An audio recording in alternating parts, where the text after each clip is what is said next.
Hello, എല്ലാവർക്കും പുതിയൊരു വീഡിയോയിലേക്ക് സ്വാഗതം. ഇന്ന് ഞാൻ ഉണ്ടാക്കുന്നത് ഒരു ചക്കക്കുരു വെള്ളത്തോരനാണേ.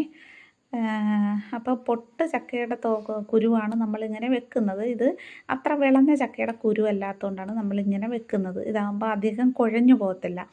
വിളഞ്ഞ ചക്കയുടെ കുരു ഇങ്ങനെ വെച്ച് കഴിഞ്ഞാൽ നമുക്ക് കുഴഞ്ഞു പോകും, നല്ല പൊടിയൊക്കെ ആയിട്ട് കുഴഞ്ഞു പോകും. പൊടിയായിട്ടെന്ന് പറഞ്ഞാൽ നല്ല മുട്ടയുടെ മഞ്ഞക്കുരു പോലെ നല്ല പൊടിയുണ്ടല്ലോ, നല്ല മാവ് പോലെ, അത് അങ്ങനത്തത് കൊള്ളത്തില്ല.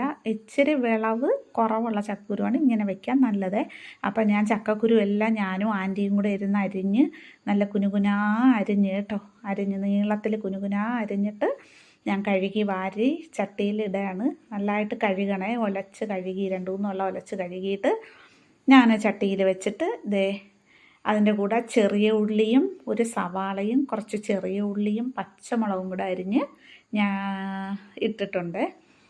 ഇനി ഇതിലേക്ക് വേണ്ടത് കുറച്ച് ഉപ്പും കറിവേപ്പിലയും എല്ലാം ഇട്ട് തേങ്ങയൊക്കെ നന്നായിട്ട് ഇടണം കേട്ടോ. നന്നായിട്ടെന്ന് പറഞ്ഞാൽ ഇച്ചിരി ഏറെ തേങ്ങ വേണം, അപ്പോഴേ ഒരു ടേസ്റ്റൊക്കെ കൂടുകയുള്ളൂ. അല്ലെങ്കിലും ടേസ്റ്റൊക്കെ കൂടും. ഇഷ്ടമുള്ളവർക്ക് തേങ്ങ കുറച്ചിടാം. അപ്പം ഞാൻ 2-3 വെളുത്തുള്ളിയും കൂടെ ഇടും. ഈ ചക്കക്കുരു ഗ്യാസാണല്ലോ, അപ്പം 2-3 വെളുത്തുള്ളിയും കൂടെ ഞാൻ ഇട്ട് കൊടുത്തിട്ട് ഒന്ന് ചതച്ച് ജസ്റ്റ് ഒന്ന് കറക്കത്തേ ഉള്ളേ. എന്നിട്ട് അത് അതിലേക്ക് ഇട്ട് കൊടുക്കുക. എന്നിട്ട് എല്ലാം കൂടെ നന്നായിട്ട് ഉപ്പും ഇട്ടിട്ടുണ്ട്. അപ്പോൾ എല്ലാം കൂടെ നന്നായിട്ട് അങ്ങോട്ട് മിക്സ് ചെയ്യുക.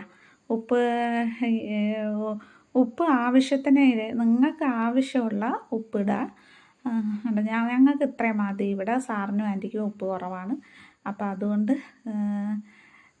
ഉപ്പ് കുറച്ചാണ് ഞാൻ ഇട്ടത്. നിങ്ങളുടെ ആവശ്യത്തിന് നമുക്ക് ഓരോരുത്തരുടെ ആവശ്യം അനുസരിച്ച് നമുക്ക് ഉപ്പിടാം. അപ്പോൾ എല്ലാം കൂടെ അങ്ങോട്ട് നല്ലതായിട്ട് ഞെരടണേ, നന്നായിട്ട് യോജിപ്പിക്കണം.